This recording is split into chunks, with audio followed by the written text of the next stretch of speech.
Hi everyone! Today I'm going to talk about using a voice assistant to talk to StableNet. So you don't have to open a web portal or your GUI or anything like that. We're just going to use a voice assistant and retrieve vital information from your network using that. So today I'm going to show it to you with an Amazon Echo device. And with Amazon Echo devices, there's multiple options. So you have to implement the skill somewhere. And one way to do this is to use the Amazon AWS server. And another way to do it is to implement your own server. We have done it both ways. So we have experience with both of these ways. But in the end, your speech to text and text to speech will still happen in the Amazon cloud.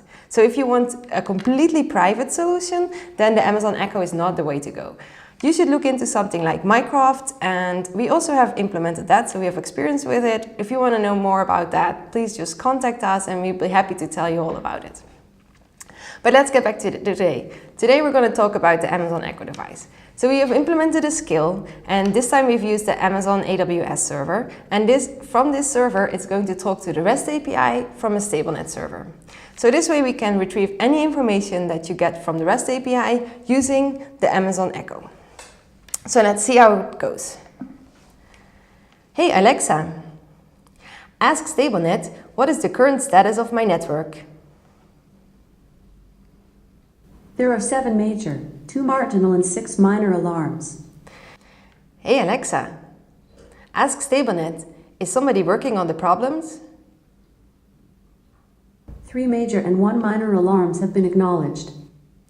So maybe you want to know something more about your inventory instead of about the status. So you can also ask Alexa, hey Alexa, ask StableNet, how many devices are there in my inventory? There are 32 devices. Or maybe you want to know how many devices of a specific vendor you have. Hey Alexa, ask StableNet, how many devices of vendor Cisco are there? There are 6 Cisco devices. So basically, whatever you can get from the StableNet REST API, you can also get via the voice assistant, for example, from Amazon Echo. If you want to know more information, if you want to see a private demo or anything like that, please contact us and we'll be happy to help you. Goodbye!